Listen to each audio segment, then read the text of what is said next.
वालेकुम नसीम भाई, कैसे हैं? वालेकुम सलाम, ठीक ठाक इधर भाई। और क्या मसला हो गया आपने स्पेशल इनवाइट किया है?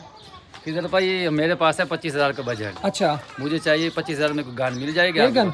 हाँ जी, एयर तो वो गन। किस लिए चाहिए आपको? वो कवे बड़ा नुकसान कर रहे हैं बच्चों का, कबूतरों के बच्चे जो है ना ये हमारे। क्या करवा रहे हैं इस पे? ये सेफ्टी के लिए दीवार बनवा रहा हूँ।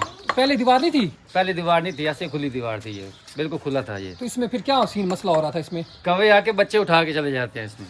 अच्छा, तो मुझे एक ना गन चाहिए, मेरे पास जो बजट है 25,000 का है आपके पास कोई गन? नहीं इंशाल्लाह नसीम भाई, ये इनका थोड़ा सा प्रॉब्लम चल रहा है कि अभी क्या है खिजर भाई, आप आए थोड़ी सी लोकेशन आपके देखें, कव्वे यहाँ पे काफ़ी ज़्यादा डिस्टर्ब कर रहे हैं। तो चूज़े बच्चे को जैसे कबूतर के निकलते हैं बच्चे, तो ये मतलब ये उनको जिंदा ही खाने लग जाते हैं। जिंदा उठा के चले जाते हैं बिल्कुल। अच्छा, हाँ जी। ये आपको दिखाएं, इस साइड पे आ जाए, मैं आपको दिखाता हूँ। ये इधर पड़े हैं। ये कबूतर इधर पड़े हैं, बाकी इनके दूसरे हैं। ये कबूतर भी इनके हैं दूसरे, बाजी वाले हैं आपके? बाजी वाले ये खुले रहते हैं सारा दिन। अच्छा अच्छा, हाँ, ये जाल वगैरह खुला रहता है। ये ऊपर से पड़े हैं, बाकी तो इनके वो जो है दूसरी साइड पे ना, इनका मैं आपको वो विजिट करवाऊंगा। बाकी इनको मैंने रिकमेंड किया नसीम भाई कि आप ना 25,000 में ये ऐसा ऊपर भी तंग कर दीजिए, बच्चे बैठे ना ऊपर। अच्छा, ऊपर इसको भी? ये बड़ा तंग करते हैं ये कबूतर। ओहो, बड़ी परेशानी बनी हुई है। अल्लाह खैर करेगा, टेंशन ना लें। ये आपने बच्चों को तंग करते हैं, मार डालते हैं। शादी को हम लेकर देंगे, मिल जाएगी गाड़ी? मिल जाएगी।